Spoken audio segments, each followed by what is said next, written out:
Bonjour, bonsoir à tous. Bienvenue à Metro News. Les titres à la une de l'actualité. Les consultations se poursuivent en vue de la formation d'un nouveau conseil électoral provisoire. Plusieurs secteurs sont déjà contactés par l'exécutif, notamment les vaudouisants.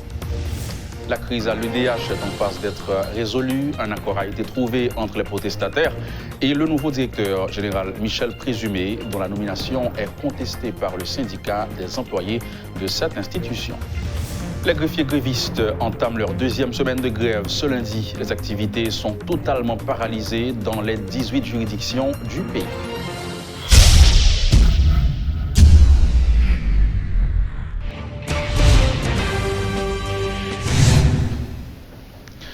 Le nombre de personnes infectées par le coronavirus continue de chuter en Haïti. Le dernier bilan fait état de 8 nouveaux cas de contamination enregistrés le samedi 1er août selon le ministère de la Santé. Au total, 7 476 personnes ont contracté la maladie depuis son apparition dans le pays et 165 en sont mortes. 4 606 malades sont considérés comme récupérés. Les 8 nouveaux cas ont été recensés dans les départements de l'Ouest, de l'Artibonite et du Nord-Est. Le taux de létalité reste de 2,21% contre 3,9% dans le monde. Le département ayant le plus fort taux est la Grande-Anse avec 8%, soit 150 cas confirmés pour un total de 12 décès. Le centre avec 370 cas pour 3 décès a un taux de létalité de 0,81%, soit le plus faible. Plus de 695 000 décès recensés actuellement dans le monde, qui bientôt franchira la barre des 20 millions de personnes infectées par le coronavirus.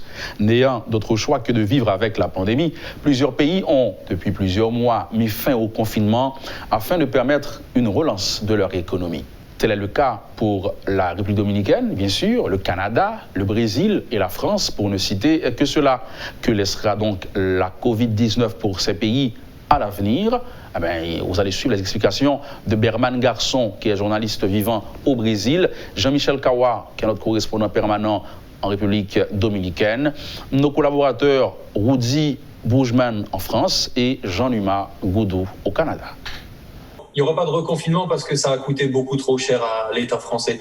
Parce qu'ils n'ont pas voulu, ils ont évité surtout les licenciements, donc il y a eu ce qu'on appelle le chômage partiel, payer une partie du salaire alors que la personne ne travaille pas. Ça a coûté beaucoup d'argent au gouvernement français, donc il n'est pas question de reconfiner. Par contre, on est obligé maintenant de mettre un masque de protection dans tous les magasins, dans tous les lieux publics fermés, et à partir de certainement la semaine prochaine, ce sera une obligation de le porter, même dans la rue, donc obligation de porter le masque. Et pour faire appliquer ça, le gouvernement français met des amendes si ces mesures ne sont pas respectées. Écoutez, un trou dans l'économie. La Banque du Canada l'a déjà dit, on est vraiment dans le bas-fond. Pour que le Canada ait un résultat comme ça, on parle d'un peu plus de 8 000 décès et puis un peu plus de 6 000 cas qui soient actifs. Le gouvernement fédéral a dû vraiment délier les cordons de la bourse pour permettre à ce que ça soit possible, puisque pendant le confinement, les gens ne travaillaient pas, beaucoup de gens ont perdu des emplois. Et le gouvernement a dû mettre sur pied un programme d'urgence en lien avec la COVID qu'on appelle PCU. Donc, on donnait de l'argent à des gens qui ont perdu leur emploi. Il fallait prouver ça, mais il y a eu des millions de gens qui étaient admissibles à ce programme-là. C'était quoi? $2 000 par mois que le gouvernement donnait à ces gens-là qui ont perdu leur emploi. Et c'est un programme qui est toujours en place jusqu'à présent et bientôt qui va prendre fin parce que le gouvernement ne pourra pas tenir pendant trop longtemps encore avec ça. Et ce qui fait que ça crée un trou énorme, un trou béant dans l'économie canadienne. Et c'est pour ça que les autorités font tout pour essayer de reprendre les activités. Tout est ouvert, pratiquement, on peut faire à peu près tout, mais avec tellement de précautions, de distanciation physique, de port de masque, de lavage des mains, mais tout est ouvert aujourd'hui et l'économie recommence à tourner, mais ça va prendre du temps avant que la reprise soit au rendez-vous. Grave crise économique aussi. Comme je le disais, le principal pilier de l'économie dominicaine, c'est le tourisme. Le tourisme est complètement paralysé en ce moment. Il n'y a pas de touristes pratiquement internationaux, étrangers qui arrivent. Le tourisme interne est très limité, donc c'est un secteur qui est vraiment sinistré, qui est naufragé. Alors ça touche un certain nombre d'Haïtiens, comme je le disais, dans la construction d'hôtels. Beaucoup de jeunes Haïtiens diplômés qui parlent plusieurs langues, qui travaillaient comme guides ou qui travaillaient comme dans les services d'accueil, d'organisation d'excursions dans les hôtels, sont au chômage. Un certain nombre sont repartis en Haïti. Donc on va voir le nouveau gouvernement qui arrive au pouvoir donc le 16 août hérite d'une situation absolument extrêmement difficile. Le nouveau président élu, Louis Abinader, a déclaré que la priorité des priorités serait donc de lutter contre la pandémie, de définir une stratégie efficace de lutte contre la pandémie. Et puis après ça, évidemment, la reprise de l'économie qui est très affectée par la pandémie. Il y a également en République dominicaine un programme comparable à celui qui a été évoqué par les amis au Canada et en France, un programme de soutien aux populations les plus déshéritées, aux petites entreprises, aux micro-entreprises. Ça coûte très très cher également. Donc le nouveau gouvernement va devoir chercher des financements. Ça ne sera que des financements externes pour l'instant, car les impôts se sont effondrés aussi avec la paralysation de l'activité économique. Contrairement à ce qu'on craignait, les remessas, les transferts de fonds de la diaspora dominicaine ne se sont pas effondrés. Au contraire, ils ont même un petit peu progressé depuis le mois de mars, ce qui signifie que la solidarité finalement de ces Dominicains qui sont exilés pour la plupart en Amérique du Nord ou en Europe ou en Espagne surtout, ont continué à jouer, ont continué à envoyer de l'argent à leurs familles en République dominicaine. Je crois que c'est pareil un peu partout, même en France ou en République dominicaine. Et chez nous, c'est encore pire. Mais il faut dire que l'économie du Brésil, on a tendance que ça commence à améliorer. Vu qu'il y a pas mal d'entreprises qui sont en train de réouvrir et qui sont lancées des avis de recrutement pour les immigrants haïtiens, pour tout le monde. Il y a des tendances qu'on a l'impression que ça recommence, on va rebalancer, on va partir de zéro.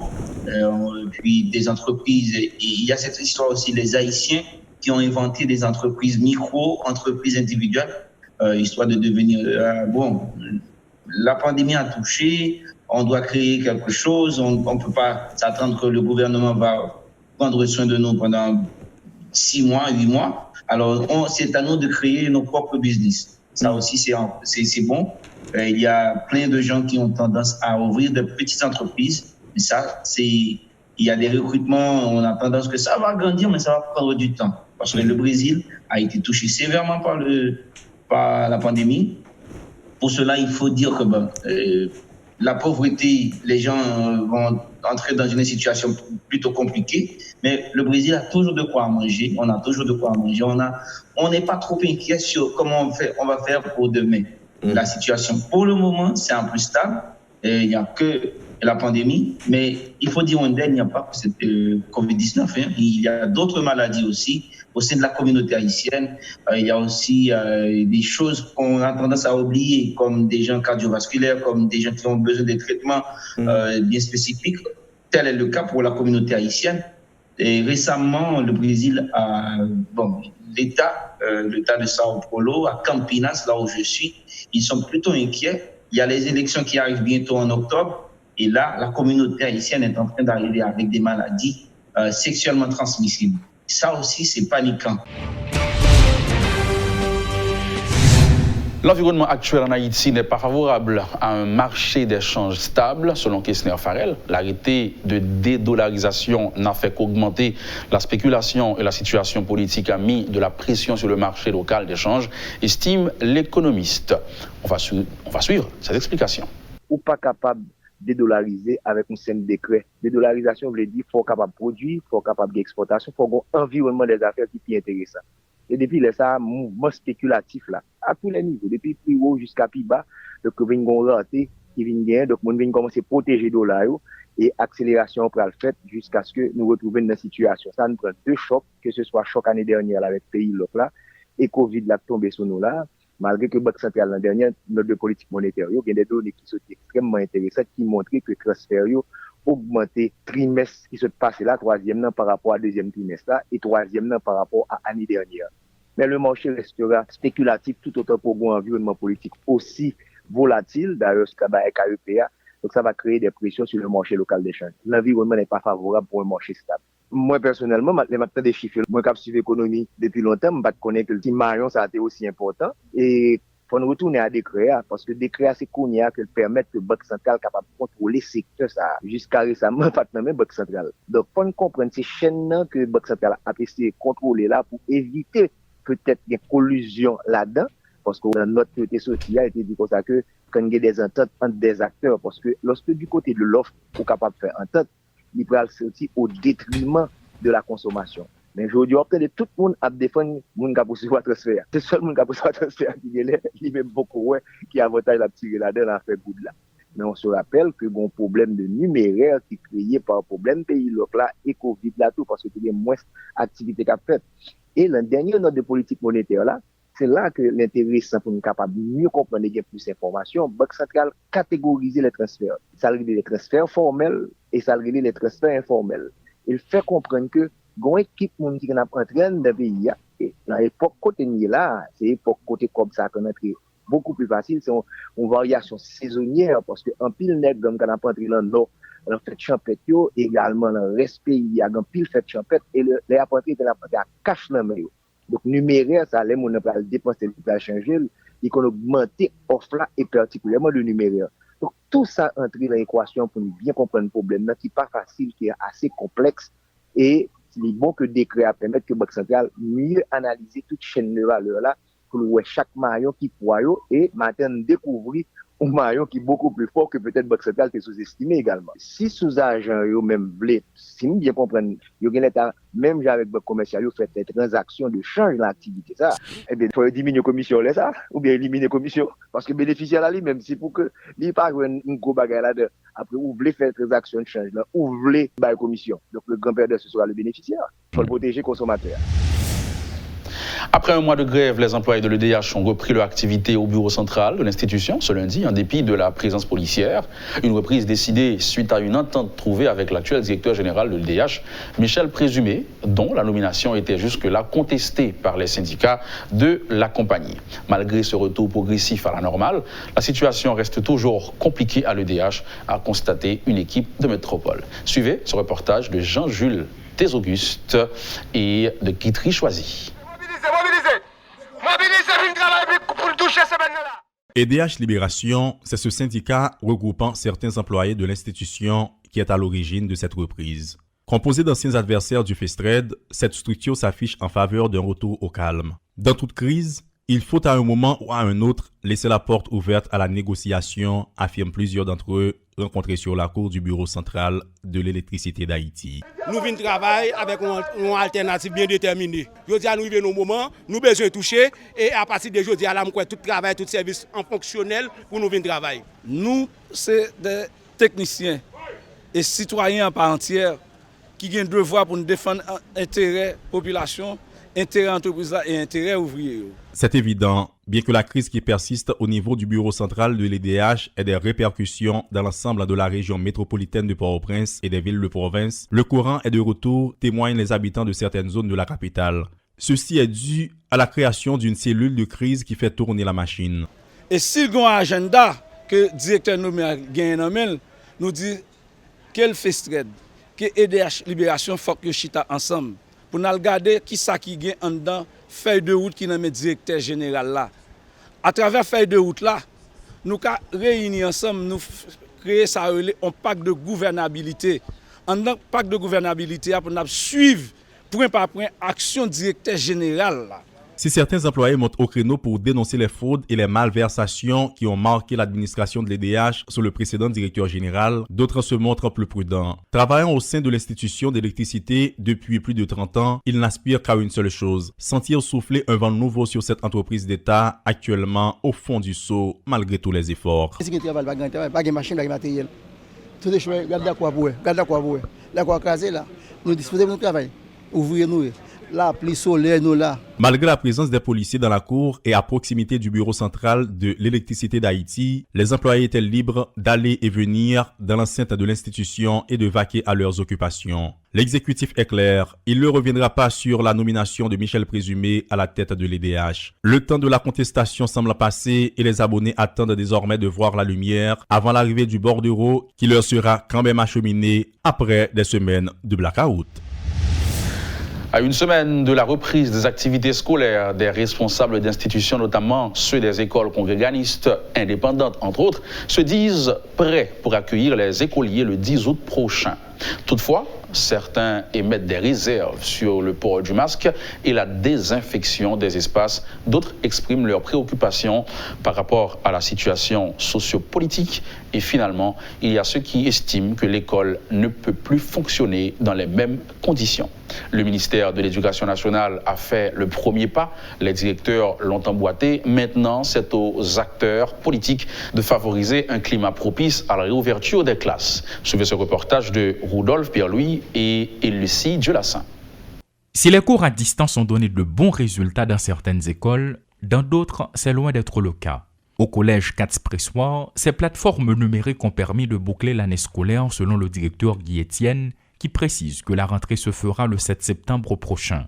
Par contre, à Saint-François d'Assise, Florène Gerbier, directrice des sections primaires et secondaires, évoque des difficultés. Il y a des petits gens, soit pas d'électricité, soit il n'y a pas d'appareil qu'il faut, soit depuis qu'ils ont proclamé vacances, il y a des gens qui sont dehors qui pas l'école la vague. Donc, on a un paquet de gens qui ne peuvent pas profiter vraiment. Nous-mêmes à Saint-François d'Assise, ni au primaire, ni au secondaire, de la première année jusqu'à la philo, les enfants étaient en ligne. Mais nous sommes capables de dire que ce n'est pas à 100% réussi. Et même si les gens qui suivent là, mon cher, on va demander comment. Le calendrier scolaire est donc revu et corrigé afin de faire face à la menace du coronavirus. En ce sens, les responsables d'établissement sont tenus de respecter le protocole sanitaire élaboré par le ministère de l'Éducation nationale, ce qui ne les empêche pas de remettre en cause certains points. Guy Etienne du collège Katz-Pressoir et Florène Gerbier de Saint-François d'Assise sont d'accord. La récréation 10 minutes, ce n'est pas possible. Alors, même le port du masque, parce que là nous avons l'expérience. Ils viennent composer là à partir de 8 juillet. Même les grandes, ils rentrent toutes avec masque. Mais à un certain moment donné, ils sont contents, ouais, l'autre garde ses cambrasses, c'est comment va. Il n'y a rien à faire. Et nous-mêmes, nous pensons qu'effectivement, des masques en tissu doublé et nous recommander des masques à teinte claire et unis. Il faut que Timounio gagne au moins 2 masques pour la journée parce que une fois que le masque est mouillé, il n'est pas voyant encore. Il faut que remplace lui.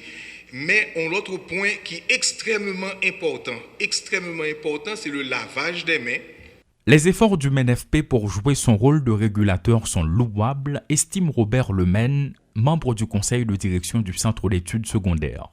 Mais sachant qu'il ne sera plus possible d'enseigner dans les mêmes conditions, la pandémie devrait être un motif pour repenser le système éducatif haïtien, selon M. Lemaine, qui évoque les risques de contamination qui planent sur la reprise.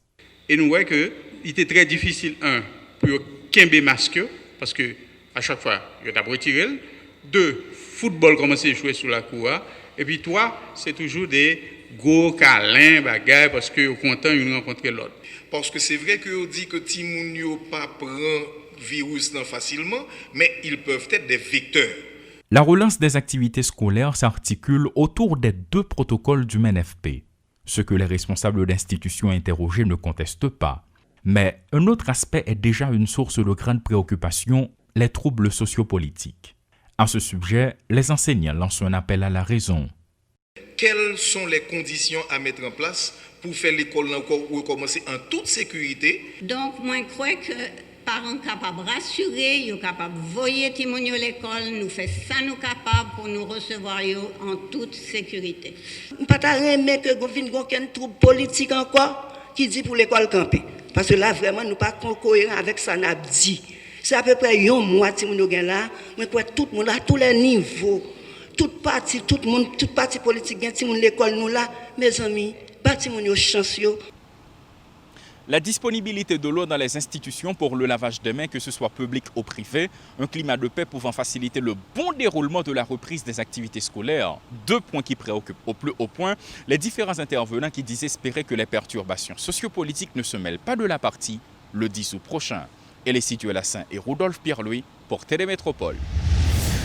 La grève des greffiers se poursuit dans les 18 juridictions du pays. Les grévistes entament ce lundi leur 2e semaine d'activité. Ces acteurs du système judiciaire exigent de l'État haïtien le respect des protocoles d'accord portant sur l'amélioration de leurs conditions de travail. Accord 2017 là qui gagne la dernière que dans 5e point côté l'État a promis nous adopter statut relative avec greffier professionnel de justice. Il promis nous dans l'année fiscale 2018-2019, il y a chaque greffier dans la République là, il y a un cadre de débit quel que soit grade li. Et il promis nous la trier de l'autre promesse toujours qui gagne dans accord ça yo. Là nous constater que chaque ministre qui passe, il a toujours ba nos paroles, il a toujours dit nous a mettre accord en application qui ça pas jamais arrivé fait. Sous ministre Rockefeller Vincent, nous avons écrit un document côté que nous demandé une rencontre. C'était bien malheureux, rencontre ça pas jamais arrivé fait parce que le ministre n'a pas répondre nous avec notification ça que nous-mêmes nous notifié là. Ça te vient fait que nous sommes obligés de notifier une 2e correspondance pour nous annoncer que nous avons rentré en grève d'ici mardi qui sera le 28 juillet 2020. Il était invité nous à une rencontre qui était lundi 27 juillet 2020 côté que nous avons passé toute une journée à discuter. Et dans la discussion ça tout de suite après, le ministre a convoqué la presse côté que il était promettre nous la répondre avec une série de revendications dans octobre cap venir là. Après nous t'es sorti dans rencontre ça et puis nous t'es en conférence de presse conjointe. Tout greffier dans la République là, yo été indigné, yo dit non, nous pas de d'accord avec le ministre là. Égal en unanimité, greffier yo te dit non, égal yo te demandé nous pour nous te rectifier avec conférence de presse ça que nous te bail là, que nous-mêmes nous comme c'est pour greffier notre travail, c'est greffier nous représenter, c'est au profit des greffiers pour notre travail. Égal ça te vient faire nous-mêmes nous te rétracter pour nous te maintenir grève ça jour mardi. Depuis mardi ça grève là les mêmes li maintenu. Jeudi nous sous 2e semaine. Mais grève ça était respecté à 100% dans 16 juridictions dans le pays sorti mardi pour arriver jeudi. Dans vendredi, nous sommes passé à 17 juridictions qui étaient appliquées grève ça à 100%. Venir jeudi, lundi, qui c'est dans le mois d'août là. Côté que toutes 18 juridictions ont entamé dans la bataille. Les juridictions de Saint-Marc avec juridiction de Port-au-Prince qui peuvent corriger nous, que je dis à nous capables de constater le visou et que tout greffier dans le tribunal de Port-au-Prince observer grève ça à 100%, également nous capables de dire jeudi comme conclusion que nous avons une grève qui est respectée à 100% à travers les 18 juridictions de justice du pays. Merci Grégory et merci à vous. C'est la fin de cette édition de Métro News. Merci d'avoir été avec nous et à bientôt.